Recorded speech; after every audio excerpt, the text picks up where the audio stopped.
free to use all of those. I'll be monitoring them and answering and throwing as many questions as possible to Philip as we go along.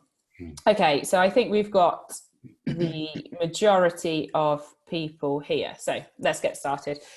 So just by way of introduction, some of you may have seen my face before. I haven't actually hosted one of iQuant's webinars before, but it's my turn to give it a go today. So my name is Alice Hennebury. I'm the head of marketing for iQuant.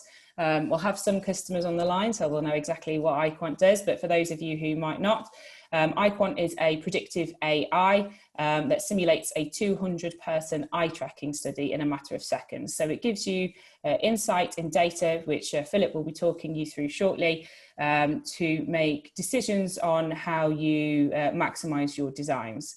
You're here today as part of our Lunchtime Learning Club series. I think this is week 13 I've been running now, so it's been going on for quite a little while, where we invite specialist experts and guest speakers to share their knowledge, so we can all kind of learn something new during our lunch break and hopefully empower us for the week ahead. So without further ado, I'm just going to pass straight over to Philip Storey. So he is the email marketing guru and CRM specialist. So without further ado, over to you. Thank you, Alice. That's really really nice introduction. And thanks everyone for being here this afternoon. Combining two things that don't often get the opportunity to be combined in my experience, eye tracking and email marketing. Yeah, really excited to be sharing some really interesting insights with you today that I hope help you to perhaps consider starting to perhaps bring eye tracking into your email marketing workflow. And of course, yeah, there'll be questions throughout and questions at the end. And if we don't get a chance to answer all the questions, then feel free to reach out to me or Alice directly, and we'll definitely get those questions answered. A little bit about me. I have been working in email marketing for 20 years, which is a long time. I started an agency about 5 years ago called Enchant, and we help companies to do email better, to improve their email marketing, their strategy, campaigns, creative, segmentation, data, all of that kind of stuff. And eye tracking is a part of our workflow and how we work with our clients. I've worked with brands like Sony, the Football Association, TUI Travel, Walmart for Asda, Channel 4, lots and lots and lots of different brands, and lots of different sectors in all geographies. And actually, this is one of the reasons why I've had to rely on eye tracking, because it really helps. It really helps in markets and sectors where perhaps there hasn't been that much experience in the past, and just helps to kind of provide those insights when you're going into kind of a new scenario, new situation. So this is what we're going to cover today. Why eye tracking for email, while we're all here, I guess. How marketers typically design for email at the moment. So work with hundreds of different brands and seen the workflow of most marketing teams, from startups all the way through to, big enterprise brands where there are maybe 10 or 15 email marketers in one organization, which is interesting. Their workflows are all different. Then we'll look at how marketers can really improve email design. And we're going to do some eye tracking. So I'm going to show you how I use the eye tracking tools with email. And I'm going to be drawing upon kind of insights live as we go through the webinar. And yeah, of course, whilst we're looking at those, if you do have any questions, definitely pitch in with those, because like Alice said, it's kind of time for us to learn together and spend time together. So feel free to interrupt me as we go through.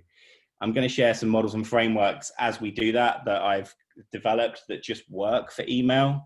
So there's a couple of quick wins that you'll be able to test and implement really quickly. And then I'm going to give you some tips on how to optimize email with eye tracking at the end. So why eye tracking? Well, as I said, I've been working in email for 20 years, and I've been actually an eye tracking fan, and eye tracking has been part of my workflow for the last 10 years. It started off with on-premise eye tracking studies that were very, very expensive. I was very fortunate to be commissioned by Channel 4 to do a big piece of work for them on email marketing and eye tracking. And actually 2 months later, I did the same thing with Asda. So it was really cool. And I'd never done any eye tracking before with email, but always wanted to, but just couldn't find, I guess, a brand that had the budget. And at the time, the only option you really had was to rent equipment, learn how to use all of the hardware and the software. And it was actually really expensive and really laborious. But the results were amazing. And obviously things have developed since then. And yeah, we use iQuant as a part of our workflow. I'll be sharing a little bit about that later on. The key reason why we use eye tracking is because it shows us things that we either thought we knew, but maybe weren't seeing in click results in terms of behavior, how people are interacting with emails or not interacting with certain elements of emails. Or it provides us, with insights that we just definitely didn't know anything about, surprises, pleasant surprises, welcome opportunities to challenge and improve different content blocks, different content types, images, all of that kind of stuff. So it really does affect every element of the email. And eye tracking, really, I'd say the real reason that I'm really fond of it is because as an email marketer, if anyone is here and is solely responsible for email marketing, you'll obviously be aware that you don't really get to meet your customers and look them in the eye. And this gets us that little bit closer to people. So it enables us to really try and put customers first by really being curious about what's happening in the inbox beyond just, oh, these are the kind of results. So how do email marketers typically design emails, or how do marketing teams design emails right now? So there are two different ways that I see most email campaigns being developed. So we've effectively created a design system from content blocks from the website. And I wouldn't recommend doing this, by the way. I understand it's a starting point, but I'm advocating that we don't do either of these options. And I hope by the end of this webinar you'll be on side. And they template all of those blocks into their email platform, into their ESP. Okay, and then we use it for the foreseeable future. Now, I mean all of this with respect. I've definitely been here. I've definitely got clients that work like this. Definitely worked with lots of different brands and that have a workflow like this. And if this is how you currently develop email campaigns and creative, then that's fine. What I'm advocating is really that there's a better way to do it. There's a more powerful way to create better results and connect with people more effectively in the inbox. And what I mean by tactically optimizing kind of, email templates is, changing maybe, kind of the CTAs, or maybe doing some very basic testing in terms of, copy length or something like that. But broadly speaking, it's almost as if we're given this template and this is how we present stuff online, by the UX department or the UX designer. And email needs a little bit more than that. It needs a little bit more care and attention. The other way that emails are typically built is that a template or a design pattern, a design system is created from scratch. It's crafted, which is great. Typically, these are projects that go on for a while. Takes some time to get it right, which is brilliant. But then when it gets launched, it kind of gets left. And this is kind of where the project starts and ends. My offer to all of us today is really that an email template is a living piece of work. It never stops.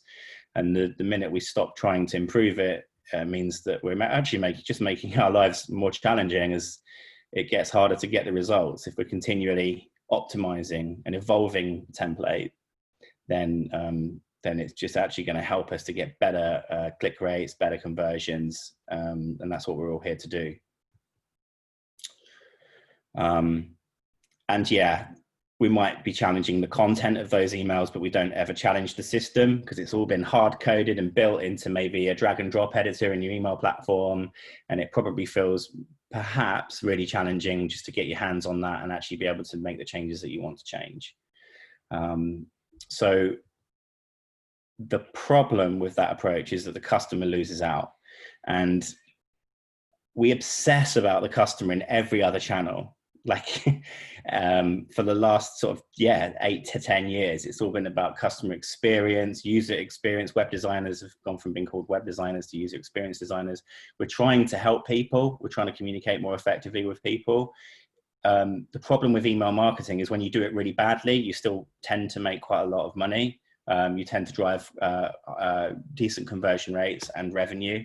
So it often gets left out. So what I'm encouraging today is really to start to think about how you can get the most from email rather than just kind of keep running and doing those campaigns. I'm encouraging you to stop and think more strategically about design and design systems and your design patterns within your creative, and obviously how eye tracking can support you in doing that.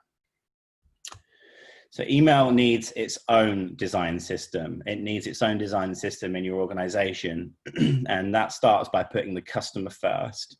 So really trying to, this kind of theme I'll talk about a lot today is this curiosity about what customers really need and what they really want. They're two different things. We have to meet their needs, and it'd be really good if we could meet their wants whilst meeting the desires of why we're sending the email on behalf of the brand. Avoiding the pitfalls. So avoid the pitfalls of, kind of any out of the box templates. I know that there's technology is forcing us to implement campaigns faster and faster. This creates this problem where we don't necessarily think about what we're actually going to do with our templates. We kind of adopt a template in an email platform because it looks pretty good and it's really easy to use and it feels like we can just get going and start setting up automations and stuff. And I'm all for that, but I'm encouraging an extra step. Think about what relationship you want with subscribers, or how do you want to communicate? How do you want people to feel is one of the questions I love to see in a brief. How do you want people to feel when they open the email? Why do we not ask that of email, but we ask of it with pretty much everything else we do, such as the website, maybe a TV ad, any sort of above the line stuff? I'm asking for the same attention and love for the work that we do in the inbox.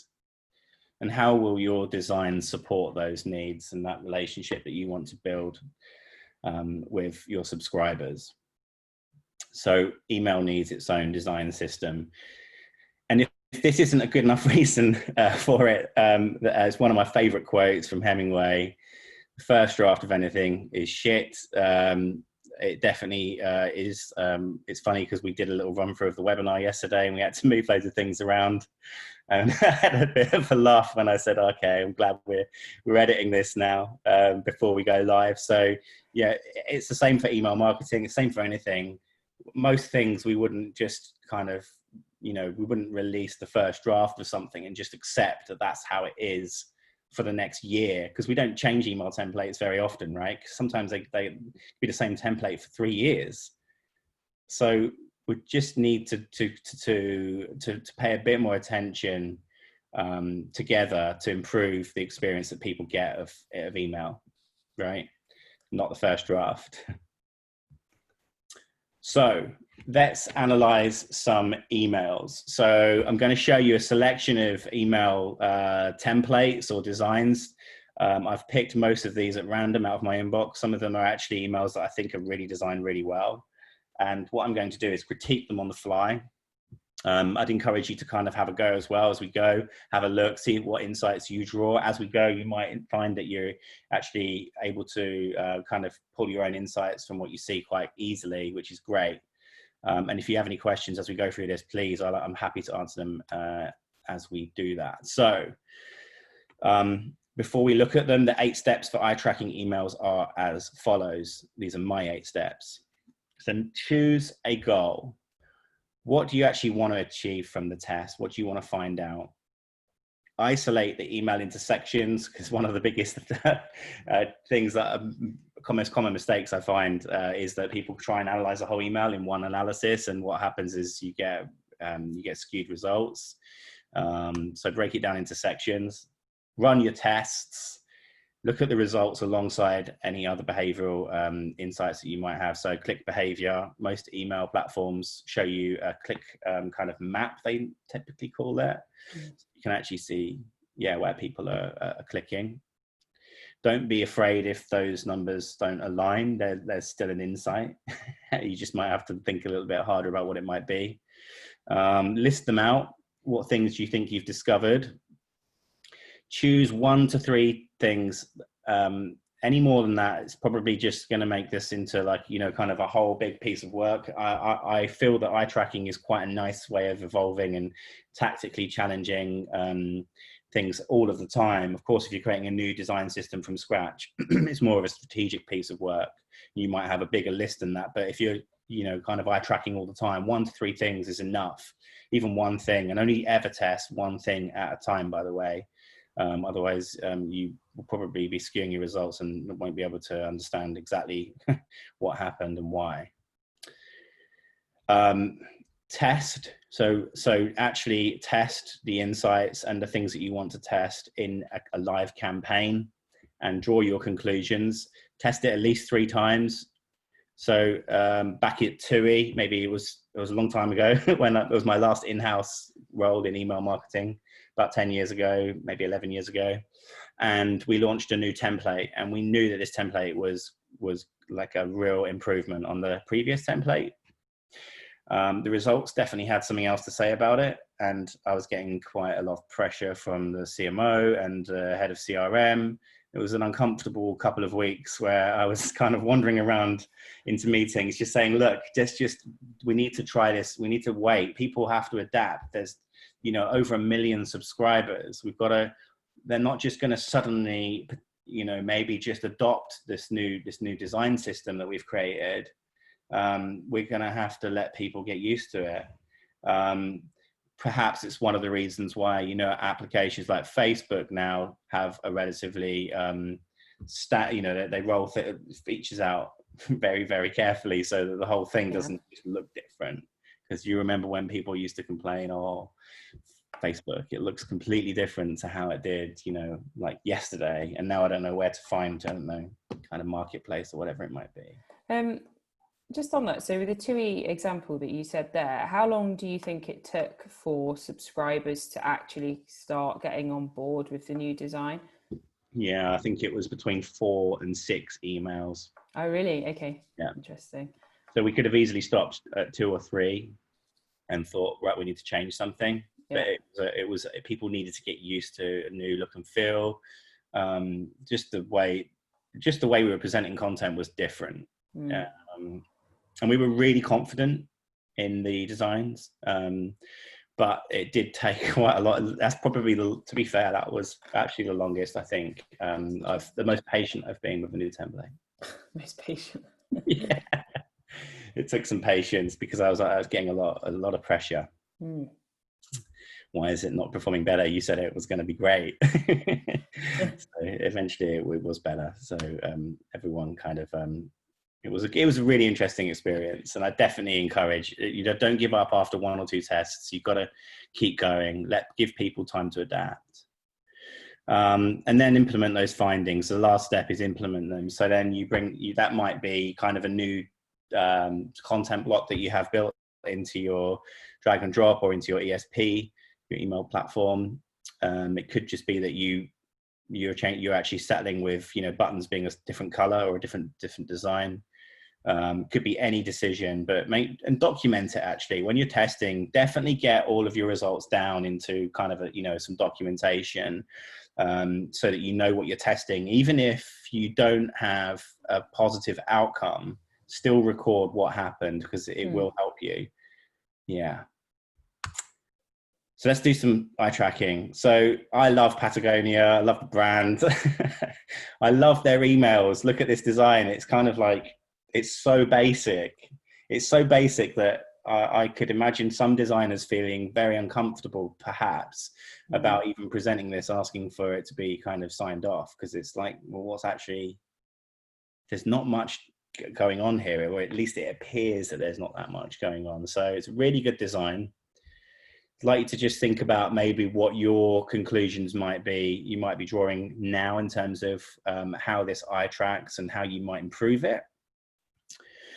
And I'm going to show you how people interacted with this. So this is the perception map. It's what people see in the first 3 seconds of opening the email.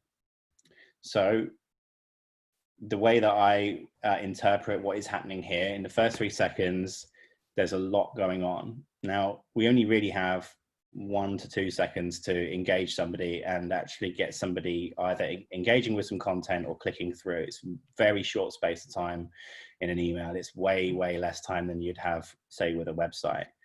So there's a lot of spread attention here. Ideally, we'd like this a little bit more focused.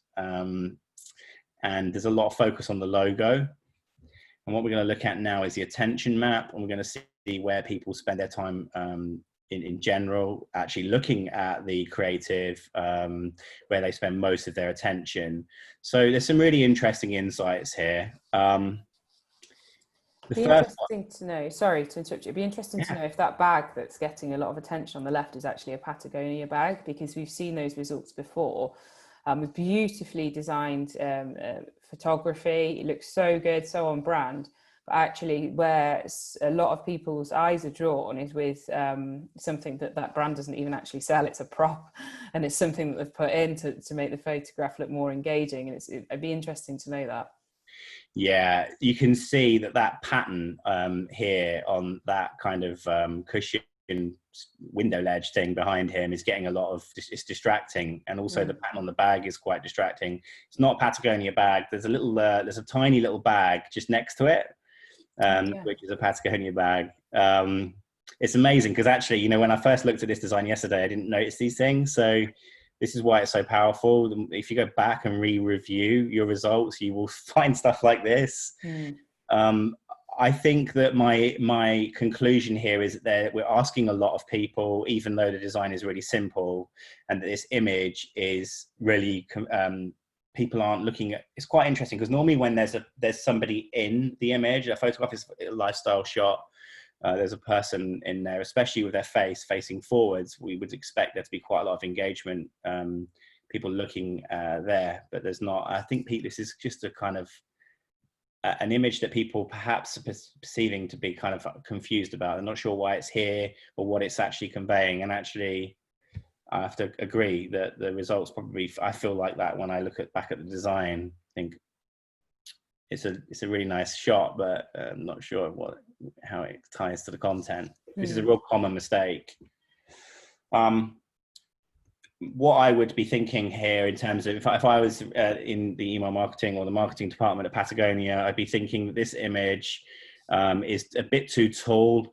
We could definitely make this more of a letterbox or panoramic image versus, say, this kind of quite almost square rectangular shot, which would help. It would help. And then I would just take one sentence out of this copy. Now, this sounds really kind of pedantic, but you'll be really amazed at the results. If you were to split test 4 lines of copy versus 3, more people, I believe, will get to the call to action, which will drive more clicks. So, you know, this is an example of actually a really great email design, but you make tiny changes and you get massive, massive performance shifts. Which is why I love it. It's why I've been kind of, you know, so fascinated by what we see from the eye tracking and why I've been using it for so long. Because it just, I would never draw that conclusion if I was critiquing and just looking at a click map. Just wouldn't. So it's like a secret weapon. I want to share a Victorinox example with you. Victorinox are one of our customers, and this is an email template that they have. This is a campaign for pastels. So you'll see a lot of the creative, the image here is all pastel kind of products. There's a big kind of header block, and the content kind of follows the same rules as the Patagonia actually in general, but there's different behavior here. So in the first 3 seconds, we can see that people see the logo in the perception map, and then people kind of just scroll. They want to know what's going on. Now, they spend a lot of time looking at this whole space. There's a lot of copy here. And if we look at where their attention is really kind of spent across the whole email, it's good, but we're asking a lot of the subscriber here. And the issue that we need to overcome is, why are people not looking at the image?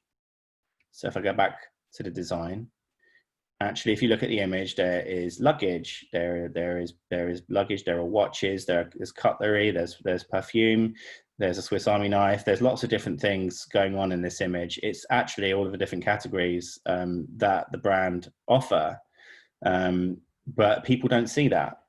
So it's a really good thing to know. So it might not actually really affect, let's say, the amount of people that click through, but it does definitely, if we're trying to educate people about a new category, or, you know, kind of all these pastel products that we have, then we are now aware, based on eye tracking, that people just don't see the image. So what would your advice be then, based on that insight, in terms of what the image should potentially be, or where you would look to take it? Yeah, I feel like this campaign is really is important that people understand and see the pastels. There are two things that I potentially would like to do here. First one would be to change this image and simplify it. And it could be that I would suggest animating something here. Oh, yeah. So even if it was just all of the products coming in one by one, people would, I mean, there's a lot going on in that image. Every time I look at it, I kind of notice something new. It's a beautiful shot. But if we were to build it out as an animation, it would be so much more kind of user-friendly. If you think about it, in 1 second, you're kind of, there's all these different things going on. The other thing I might do is, and this is risky, and I wouldn't recommend doing this all the time, but you could be quite playful with this headline: energize your life with pastels this summer. You could use pastel colors for that headline, which is totally breaking all of the rules. And some designers will be like kind of thinking, oh my God, I can't believe you just said that. But it might help to tie the image with the content that follows. It feels cut off. We've got to pull it all together. And I think the animation actually would be quite nice. I think that would really help. Pastel buttons as well. Let's just pastel it up. Let's get it. Because you know what? You've got to make it really obvious everywhere. The image needs to say the same story as the headline, needs to tell the same story as the proposition, and it needs to tell the same story as the button. Discover pastel. Yeah. Like each section has its own identity depending on what it is that the particular product or category is promoting, I suppose you could do. Yeah, exactly. I mean, there's just so many opportunities, and it's a really good one to look at. It's the email design in general is actually doing what it's meant to do. We're talking about optimizing here, and the conversation we're having is, how do we really take this as far as we can? And most of the time, email marketing doesn't get this love and this time and attention. So, I mean, we've come up with a ton of ideas, and we haven't rehearsed any of these ideas. Literally, when you said how are you going to improve it, I thought, okay, yeah. So that's what I would do. I think pastel buttons, discover pastels. It's much more accessible. Cool. I've actually analysed another content block in this email. So as I said, always analyse one block at a time. This block is a product block, and then there's kind of a content marketing competition stuff going on here. And I feel that there's a big opportunity to improve this, and I definitely have seen some results for this part of the email. So I want to show you how this eye tracks. So we've got 3 products next to each other. So a 3-column content block. You can see that the buttons are quite busy. There's a lot going on, but they're descriptive. So that's good, but they're on 2 lines. So probably we'd need to be considering what we're going to do about that. And then there's another section that has a different design pattern. It's 2 columns, text on the left, image on the right. And then we've got a 3rd design pattern, which is 1 column, centrally aligned, So we're asking a lot here to of those subscribers. We don't. This is pretty common. Most email campaigns have these kinds of layouts. So let's see what happens. So in the first 3 seconds, you can see that there's a focus in one area of this content block, and this generally would my analysis of this would be that people are a little bit lost. And they're definitely not going to be seeing that third product on the right-hand side, and they're spending most of the time on the left-hand side of the email, which means we need to simplify this pattern with the 3 products, and we need to consider how we bring people down. Interesting point here is where the engagement starts. So people start looking beyond the product images, which suggests they might be a little bit lost already. So this is quite common. I see this a lot. We've got a theme of an email here that's all pastels. We need to integrate and kind of remind people that these products are pastel products, even here. So simply put, I think we need another headline that introduces this section that sits above it, that just reinforces that these are pastels. And that would probably really help. And I think actually not having 3 products in a row, I think that's too much. So we can see again in the attention map the same thing. So beyond the first 3 seconds, we can see that the engagement is pretty much the same. And actually these are the click percentages for this campaign. We can see here at the top 15% on the watch, 22% on the paring knife set, and very little engagement or clicks. Actually, this is the click performance of the product on the right hand side. This is very unlikely that it's anything to do with the fact that it's perfume over there. It could be any of these 3 products on that right hand side are going to get missed. So this is where you can be drawing false conclusions from your email marketing results if you don't have another layer of insights, which is the eye tracking. Because you might say, oh, perfume just bombed in the email, but it didn't. The template was the one thing that struggled to present the products. So that's why we're here, because I would never have known that. We wouldn't have known that if we didn't do this. Should we move on? Sure. Cool. Aesop. I'm fascinated by Aesop. I had a delivery from Aesop today. I'm so happy. I've just fallen in love with this brand. So I love, the stuff's expensive, but it's really, really nice. So it's a nice treat, post-lockdown treat or coming out of lockdown treat. I looked at this email. I mean, this email kind of breaks all the rules. This shouldn't really be, it's basically a poster. Now, a brand like Aesop, and I've worked with a lot of luxury brands, they're kind of best practice. The reason that books are kind of no use to you, especially in this kind of, in the luxury market, is because you need to bend the rules a lot to make it work for you. This example from Aesop is effectively like a piece of art with some text underneath it. But there's one thing that they've really got right, and they make sure that people see their proposition. So they lead with art, but they make sure that people understand why they're here and what we're asking them to do. Fitting gifts for fathers, browse gifts. 6 words. That's the whole proposition. I love it. Yeah, so simple as well. It's interesting having the call to action in the top left as well, which is obviously when you're reading, that's the first thing you're going to see, and they've done it very, very succinctly. So you read that, you know exactly what that you need to do next if that is of interest to you. Yeah, I think I'd be fascinated to see how this got designed internally. I'd love to know. I'll ask actually, and I do know somebody who works in I think he's the head of CRM there, but typically this kind of approach to design isn't a very good it's hard to combine this approach with effectively calling an action like we are here, but this just works, and you can see the engagement is all over that. People are really looking at that proposition and that call to action. That's exactly where we want them to look. So great results. What would I do differently? they've kind of got their own license to a point. I'd say if you want people to shop for Father's Day gifts, this email is doing what it should do. I don't like these kind of big poster images. So if I was just wearing my best practice hat, I'd be kind of definitely changing that. But that's where you got to kind of allow the brand to do what it needs to do. You can't stifle the way the brand needs to present itself. You've got to support it with, design patterns for email. Yeah, it's fascinating. Yeah, it's really cool.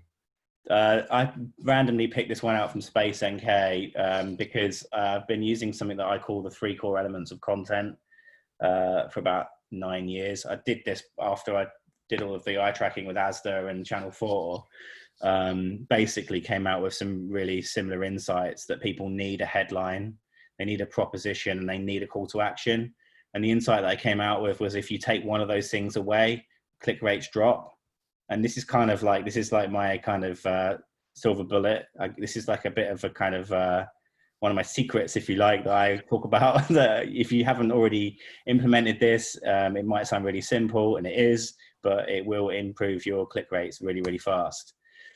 So the 3 core elements of content are a headline, a proposition, and a call to action. Okay, they're not the image. They're not the image. The image just supports the content. So your headline needs to be brief and descriptive. So ideally, this is about SPF, perfect. The proposition needs to be brief and descriptive. It needs to continue talking about SPF, it needs to repeat the message. It does it. Look how short the copy is, it's great. And then we've got a really clear call to action, which definitely could improve. So that could be descriptive too. Shop SPF instead of shop now would be great.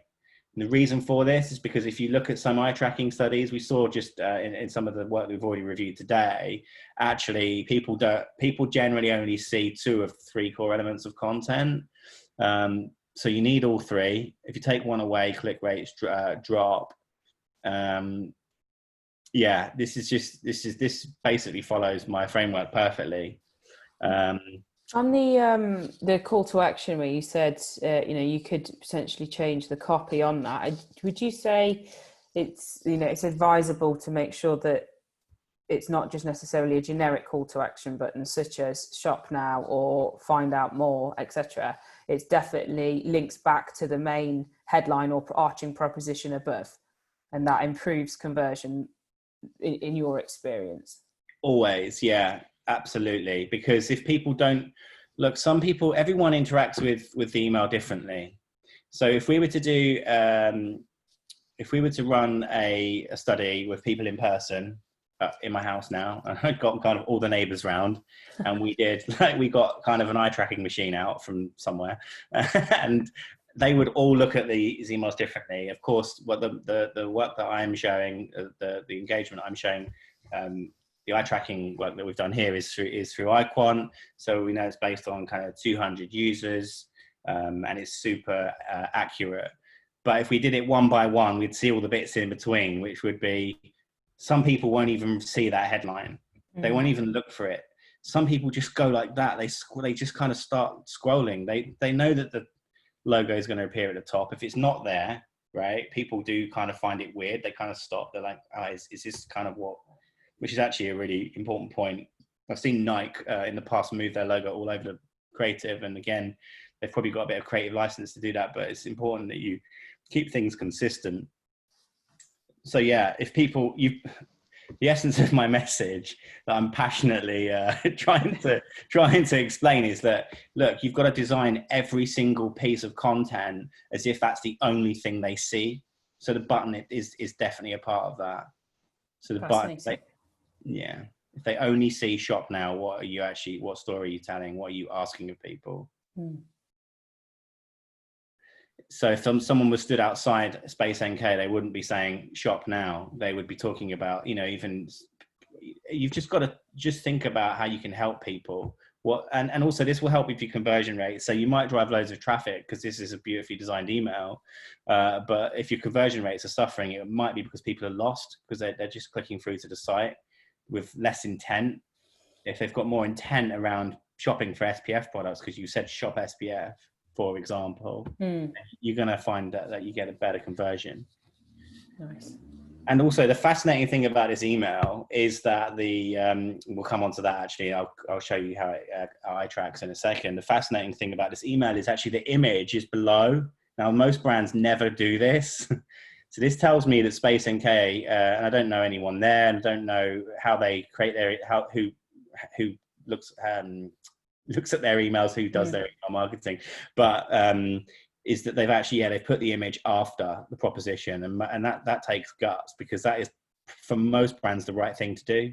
Patagonia example, it's probably the right thing to do as well. Yeah.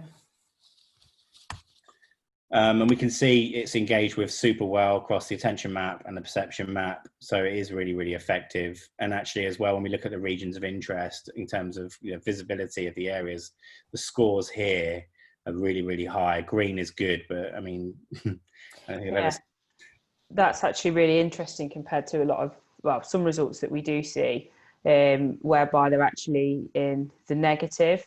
Normally, I'll expect to see a region of interest is within an email negative. So basically, it's just not really getting any attention. And sometimes that can be actually the main call to action. This analysis actually reiterates exactly what you were saying there, and it supports your proposition, which is fascinating because, with predictive eye tracking technology, it will give you the insight to do that before you have even gone live. So you can make sure that your email design is completely optimized beforehand. Totally. And also, if people are asking questions about the effectiveness of your email campaign internally, you're able to show evidence like this, that you probably have taken this content block as far as it can go right now. So even if there's nothing to learn here, this is still an insight that, if anything, it's kind of reassurance. That's all you get from working with, which is not all you'll get. You'll learn loads from starting to eye track emails. Is amazing. If you just learn, actually look at that, that's performing super well. And if I look at all of the different ways to analyze, and this is just a few of them, then you can see actually how powerful this design framework is for Space NK. Nice. So I'm going to finish with 10 top tips, and then if there's any other questions, we can cover those afterwards. So basically, speak to your UX department or whoever's looking after your site and see what they've learned in the past from usability tests and eye tracking. Any studies they've done before is a good place to start. Think about what you want to learn and improve. What do you want to learn about your email design? What do you want to improve? What do you already know in terms of looking at click behavior? Create a plan and make a hypothesis for your plan. So let's say you're preparing your first test. Predict what you're going to find out. It's good. It's always good to make a hypothesis. Run your tests with an open mind and an open heart. People do things that we don't expect, and that's why we do this kind of eye tracking, and this is why web teams for years designers been using usability, all kinds of research methods. You've got to be open-minded. You're going to find stuff out that you might not like, and you're going to find some stuff out that's really, really going to help you. Only test one section at a time. Compare your results with click behavior. Look for synergies. Look for things that are not the same, and definitely where you've got different results in eye tracking versus where the clicks actually are happening. I find that's a good one to take into a mini workshop, even if it's half an hour. Just get your team together or some people from the business and look at it and try and understand what could be going on, because the thing is, you're going to sometimes need to do some work with the insight, with the work, with the results. You're going to need to the results aren't always really like completely obvious. Sometimes you need to do a bit of work to really find out what's going on. Only change or test one thing at a time. Otherwise, who knows what's actually causing the improvement. And test with the easiest elements first. So start with the easiest things to do, because that means you're getting things moving and momentum is good. Test all of the content blocks of your email, even the footer. There's tons of ways to optimize the content at the bottom of the email, which is probably for a whole nother webinar in the future, but definitely test all of the different content blocks. And lastly, testing is a culture. You're signing up for a commitment to you, to improving your email marketing, to improving the inbox experience for your subscribers, which means that you're signing up for hopefully doing this forever. So your email template is a living thing. It never stops evolving. You never stop testing. You never stop trying to improve. And that's.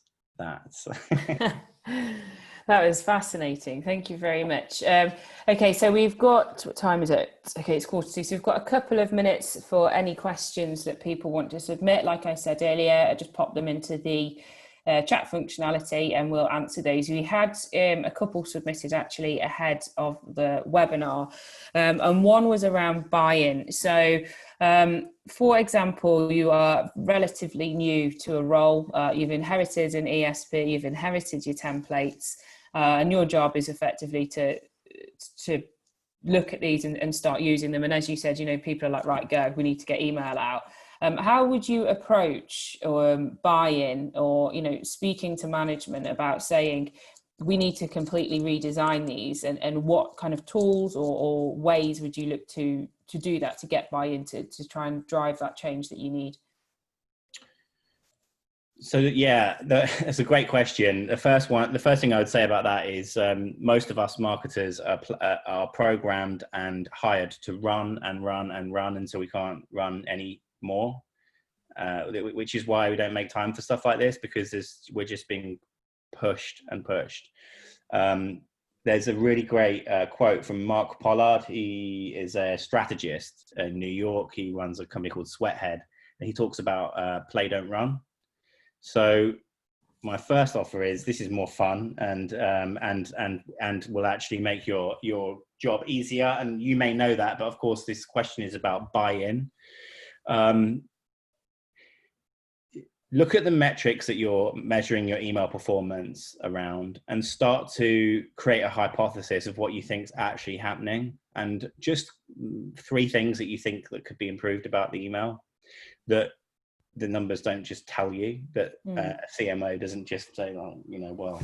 And I'm not talking about just the average open rate and the average click rate. I'm talking about just looking at the click map. So where people are actually clicking in the creative, and starting to look at even the conversions of some of those clicks. So if you can categorize your conversions based on which links they clicked, which is generally pretty easy, you've basically got to find a way to create a story from what you've got that stops you from just doing what the last person was doing. Because it'd be really easy for you to pick up their work and just run. Exactly, yeah. And they'd probably be really happy with you doing that, but I promise you won't be happy doing that.